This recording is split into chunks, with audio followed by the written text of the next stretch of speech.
Hello everyone.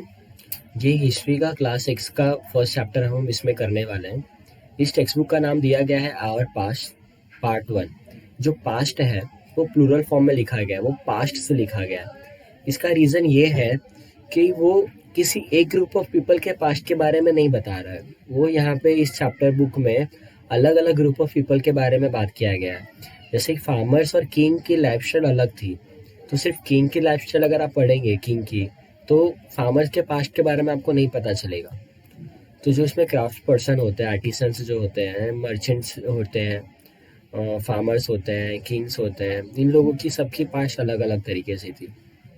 तो इस वजह से इन सारे ग्रुप ऑफ पीपल की स्टडी करेंगे हम, इसीलिए इसको प्लूरल फॉर्म में दिया गया है। इसमें जो हम फर्स्ट चैप्टर करने वाले हैं उसका नाम है what, where, how and when. आप देख ये जो अगर आप ये जो देख रहे हैं, ये जो चैप्टर का नाम जो दिया है, अगर आप ये इन्फॉर्मेशन आप किसी भी इंसिडेंट के लिए अगर आप ये जाने तो इतना सफिशेंट होता है किसी भी एग्ज़ाम के लिए। आप अगर ये जाने कि हाँ ठीक है, मतलब क्या पढ़ रहे हैं, वो इंसिडेंट जो आप पढ़ रहे हैं, वो जो जिस टॉपिक के बारे में आप पढ़ रहे हैं वो कहाँ हुआ था, कैसे हुआ था और कब हुआ था। फाइंडिंग पास्ट, अगर किसी के भी पास्ट के बारे में आप जानना हो, जैसे कि अगर मैं आप ही के पास्ट के बारे में बात करूं, अगर आप आपसे पूछूं कि 1 हफ्ता 10 दिन पहले आपने क्या किया था, तो आपको ठीक से याद नहीं होगा। अगर आपको याद भी होगा तो आपको ये याद आप क्रोनोलॉजिकल ऑर्डर में आपको ठीक से नहीं पता होगा। आप ठीक से नहीं बता पाएंगे कि आपने पहले क्या किया, उसके बाद क्या किए। लेकिन हम जो पास्ट पढ़ते हैं वो कई हज़ारों साल पहले का होता है। उसके बावजूद भी हम हिस्ट्री में आज इन सारे कई हज़ारों साल पहले के इंसिडेंट आज पढ़ पाते हैं। ये कैसे हो पाता है वो हम इसमें पढ़ लेंगे। अब हम ये पास्ट में हम क्या-क्या पढ़ते हैं? हम पास्ट में पढ़ते हैं जैसे कि वहाँ के जो फार्मर्स थे, वो क्या-क्या ग्रो करते थे। उसके बाद के जो फार्मर्स थे, उनके बाद में जो क्या चेंजेस क्या हुए थे। वहाँ के जो रूलर्स थे, उनके रूलर्स कौन-कौन थे, कब आए थे, उनके समय पे वहाँ का जो राजपाट था वो किस तरीके से था। वहाँ जो साइंटिस्ट जो थे वो क्या डेवलपमेंट चल रहा था उस समय। जो मर्चेंट्स थे वो ट्रेडिंग क्या करते थे। तो ये सारी चीज़ें हमें ये पता चलता है पास्ट में। Where did people live, people live, अगर हम लोग कहाँ रहते थे अगर आपसे पूछे, तो मतलब अगर आपको ना भी मालूम हो तो भी आप इतना तो कॉमन सेंस दिमाग लगा सकते हैं, लोग वहीं रहेंगे जहाँ उनकी बेसिक नेसेसिटीज़ फुलफिल होगी। अब ये डिज़र्ट पे रहने पे नहीं हो पाएगी अगर वहाँ पे पानी ना मिले। तो ऑब्वियस सी बात है, लोग बैंक नदी के पास, उनके बैंक्स ऑफ रिवर के पास रहते थे, ताकि पानी की सुविधा और बाकी पानी वहाँ होने की वजह से और भी फैसिलिटीज़ वहाँ पे हो जाती है। जैसे रिवर्स हो तो फॉरेस्ट होते हैं, फॉरेस्ट है तो फ्रूट्स होते हैं, फॉरेस्ट है तो एनिमल्स होते हैं। तो इस वजह से और भी जो प्रॉब्लम्स होती है वो सॉल्व हो जाती है खाने पीने की, और फॉरेस्ट होने की वजह से रहने की भी हेल्प मिल जाती है। वहाँ के लोग जो थे वो स्किल गैदर्स थे और एनिमल हंट करते थे। स्किल गैदर वो होते हैं जो अपना फूड गैदर्स करते हैं। Suleman, Kirtar hills, Garo and Vindhya, ये वो जगह है जहाँ सबसे पहले खेती की शुरुआत हुई थी। सुलेमान और किरतार हिल्स ये जगह है जहाँ पे वीट एंड बार्ली करीब 8,000 साल पहले सबसे पहले शुरुआत हुई थी। विंध्या के नॉर्थ साइड में राइस की शुरुआत हुई थी, राइस की खेती हुई थी। River Indus and it's tributaries, tributaries क्या होती है? ट्रिब्यूटरीज वो होती है जो किसी भी नदी से अलग नदी जो फ्लो, उनकी जो फ्लो से एक अलग ही नदी, छोटी सी नदी बन जाती है। जैसे कि ये मैप में ये हमारा जो इंडस रिवर फ्लो हो रहा है, ये इंडस रिवर जो फ्लो हो रहा है, यहाँ से आप देख रहे हैं यहाँ पे शायलों की अलग ही नदी बनी है। यहाँ से अलग नदी, यहाँ से ऐसे छोटे छोटे ये ट्रिब्यूटरीज उनके जो निकले हैं सब, इनसे जो अलग अलग जो नदियाँ बन जाती है मेन रिवर से। ये तो मेन रिवर ये है इंडस, यहाँ से एक छोटी छोटी जो नदियाँ बनती है वो ट्रिब्यूटरीज हो गए। अब इसके कौन कौन से ट्रिब्यूटरीज है? ये जो किलगेट, हुंजा, डुबरा, काबुल, खुरम, तोची, गोमल, संगर, कुनार, ये सारे ट्रिब्यूटरीज है उसके, इंडस के। गंगा एंड इट्स ट्रिब्यूटरी, ये सारे गंगा नदी के ट्रिब्यूटरीज है। केन, सोन, यमुना, दामोदर, रामगंगा, गोमती, घाघरा, गंडक, कोसी, महानंदा, काली। ये आपके रेफरेंस के लिए मैंने मैप भी यहाँ पे दिया है। एक्सचेंज ऑफ आइडियाज़, लोगों की आइडियाज़ एक्सचेंज होती थी बिना ट्रांसपोर्ट, बिना किसी फैसिलिटीज़ के वहाँ पे, जिस समय कोई फ़ोन्स वगैरह भी नहीं थे। इसका रीज़न, ये सारे रीज़न्स इसके हैं, जैसे कि लाइवलीहुड। अगर आपको एक जगह पे किसी रीज़न की वजह से ड्रॉथ हो गया, या किसी भी रीज़न से आप जहाँ रह रहे हैं वहाँ पे आपकी कोई भी प्रॉब्लम हो, जैसे कि वहाँ फ्लड है या खाने पीने की सुविधा नहीं है, तो आप वहाँ से आपको वो जगह छोड़ के दूसरी जगह ढूंढनी पड़ेगी। अगर आप दूसरी जगह पे जाएंगे तो वहाँ पे आपको दूसरे लोग मिलेंगे, उनकी आइडियाज़, वहाँ के लोगों की जो व्यवहार है, रहन सहन है, बिहेवियर जो भी है, उससे उनके आइडियाज़, आप वहाँ गए तो आपके आइडिया से एक्सचेंज हुई। जो टीचर्स होते हैं उनका मकसद भी है कि अपने रिलीजियस को स्प्रेड करना, रिलीजियस टीचर्स की। तो वो जो टीचर्स जो है वो एक जगह से दूसरी जगह पे जाते हैं, और इस वजह से भी एक आइडिया से स्प्रेड हो रही है। मर्चेंट्स जो है ट्रेडिंग कर रहे हैं, और बिना ट्रेडिंग के, बिना एक जगह से दूसरी जगह पे उनका चीज़ें सप्लाई नहीं होगा, लोग दूसरी जगह पे नहीं जाएंगे, तो वो ट्रेडिंग नहीं कर पाएंगे।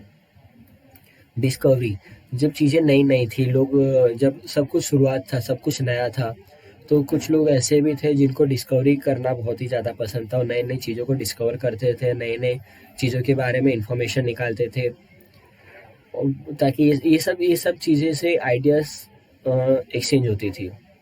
अब नेम्स ऑफ लैंड, अब इंडिया एंड भारत ये नाम कैसे पड़ा? जो बहुत पुराने समय से इंडिया एंड भारत ये नाम हम सुनते बोलते आ रहे हैं। इंडिया जो नाम है वो इंडस नदी से आया। इंडस नदी को संस्कृत में सिंधु कहते हैं। जो इरानियंस और ग्रीक्स थे, वो करीब 2500 साल पहले जब यहाँ आए थे, उन्हें इंडस नदी तो पता था, वो इंडस नदी से फेमिलियर थे। तो वो जो लोग हैं वो जब इंडस नदी के जो ईस्ट साइड के लैंड पे जो लोग भी रहते थे, उसको वो हिंडोस या इंडोस के नाम से जानते थे। और वहाँ के जो लैंड है, उन लोगों को इस तरीके से जाता है, वहाँ के लैंड को इंडिया कहा गया। और भारत भारत जो है, ये ग्रुप ऑफ पीपल जो नॉर्थ वेस्ट साइड में रहते हैं, उनको ये भारत कहा गया। भारत का ये जो है, ये ऋग्वेदा में लिखा है, जो करीब 3500 साल पहले है। ऋग्वेदा संस्कृत में कॉम्पोजिट है। मैन्यूस्क्रिप्ट और इंस्क्रिप्शंस, इनके वजह से हम कोई भी पास्ट जो होती है वो हमें पता चल जाता है। जैसे कि अगर मैन्यूस्क्रिप्ट का मतलब होता है कि हैंड रिटन। मैन्यू जो है वो लैटिन वर्ड है। मैन्यू मतलब हैंड रिटन। तो जो हैंड रिटन स्क्रिप्ट है तो उसे मैन्यूस्क्रिप्ट कहते हैं। और जो हार्ड सरफेस पे लिखा जाता है, हार्ड सरफेस जैसे स्टोन या मेटल्स पे जो लिखा जाता है, उसे इंस्क्रिप्शंस कहते हैं। मैन्यूस्क्रिप्ट जो है वो पाम लीफ पे या बार्क ऑफ ट्रीज पे, जिसे बर्च कहा जाता है, वो हिमालयस में पाए जाते हैं, उस पे लिखा जाता है। मैन्यूस्क्रिप्ट जो आप समझिए, जो पाम लीफ पे लिखा जाए, तो लीफ पे लिखा जाएगा और काफ़ी समय पहले से होगा, तो इंसेक्ट्स वगैरह तो ज़रूर से खाएंगे, अपने आप वो डिस्ट्रॉय हो जाएगा। और कुछ चीज़ें जो सेफली और अच्छी जगह पे स्टोर किया जाए, जैसे टेम्पल्स और मोनेस्ट्रीज में जो रखे जाते थे, तो वो हमें मिल पाने की वजह से हमें थोड़ी डिटेल पता चल जाता है। इंस्क्रिप्शंस पे अगर स्टोन या मेटल्स पे कोई चीज़ें लिखा जाए तो आप समझ ही सकते हैं कि वो इतना इजीली वो रफ तो होगा नहीं। तो ये सब चीज़ों को जो है, ये आर्कियोलॉजिस्ट होते हैं, वो इन्हें स्टडी करते हैं, क्योंकि उस समय की जो हैंड राइटिंग, उनके तरीके, उसकी भी स्टडी करनी पड़ती है। जो आर्कियोलॉजिस्ट करते हैं वो सीखे होते हैं। आर्कियोलॉजिस्ट का जो काम होता है, ये ऑब्जेक्ट्स को स्टडी करना, एक्सप्लोर एंड एक्सकेवेट। सिर्फ इन्हीं को स्टडी नहीं करते, बाकी और भी चीज़ों को वो एक्सप्लोर करते हैं। और एक्सकेवेट करना मतलब, जैसे कि आप किसी भी एरिया को, किसी भी लैंड को अगर आप उसे खोदेंगे, तो आप वहाँ के जो पहले जिसके डेड बॉडीज होगी, तो उनके हड्डी पड़ा होगा, उनके हड्डियों से पता चलता है कि यहाँ पे कौन से एनिमल्स थे। और उसको और अंडर आपको उसे और डीप में खोदेंगे तो और भी मिलेंगे, तो इससे पता चल पाता है कि कितने हज़ार साल पहले कौन से एनिमल्स कहाँ रहते थे। तो जितना ज़्यादा गड्ढा होता है, उतना पुराना वो बॉडी होता है। तो ये एक्सकेवेट करते हैं, तो इसकी वजह से हमें ये मतलब, ये सिर्फ अभी जो पहले के लोग मरे होंगे तो उनकी हड्डियाँ ही बची होगी, और तो कुछ बचेगा नहीं होगा। तो उनका वो अगर एक्सकेवेट करेंगे तो उनकी हड्डियों से ही पता चल जाता है कि वो कौन से एनिमल्स हैं, कौन से कौन से टाइम के थे, ये सब चीज़ों को आर्कियोलॉजिस्ट स्टडीज़ करते हैं। हिस्टोरियंस जो है ये सारे सोर्स के वजह से जो पूरे डिटेल में हिस्ट्री बताते हैं, इन सब चीज़ों को क्रोनोलॉजिकल ऑर्डर में अरेंज करना, चीज़ों को समझना, ये सारी चीज़ों को स्टडी करना, और ये सारे सोर्स की हेल्प से वो हिस्ट्री बताते हैं, वो हिस्टोरियंस होते हैं। डेट्स डेट्स मीन्स अभी डेट्स हम कैसे लिखते हैं। डेट्स लिखने से पहले ये मैं आपको बताऊंगा कि जीसस क्रिस्ट जो है वो क्रिश्चियनिटी के फाउंडर है। और यहाँ पे क्रिश्चियनिटी का स्पेलिंग मिस्टेक है, आई के बाद ऐसा आएगा ए के बदले। हाँ, 1500 और 1500 एडी। अगर मैं सिर्फ 1500 लिखूँ, इसका मतलब यीशु क्रिस्ट के बर्थ के बाद की बात हो रही है। जैसे अगर आज 2021 है या 22 है, तो समझिए कि वो उनके जन्म के 2022 साल के बाद की बात हो रही है। एडी लिखेंगे तो एनो डोमिनो, एडी का मतलब होता है कि in the year of lord. CE common era, BC before Christ, BCE before common era, मतलब ये सीई के पहले क्या आएगा, बीसीई।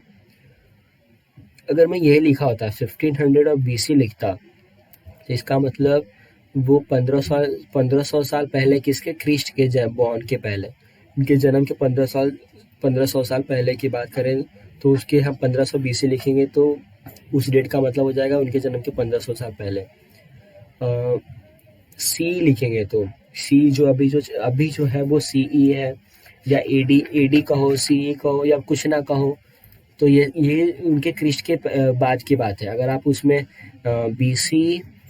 बीसी मेंशन कर रहे हैं या बीसीई मेंशन कर रहे हैं, तो इसका मतलब उनके क्रिस्ट के जन्म के पहले।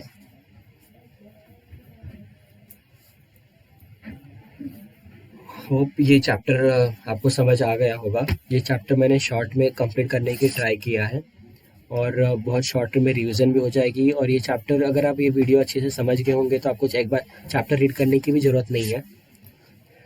मैंने पूरी सारी डिटेल्स जो है वो मैंने सारी इसमें बता दी इस वीडियो में। Thank you.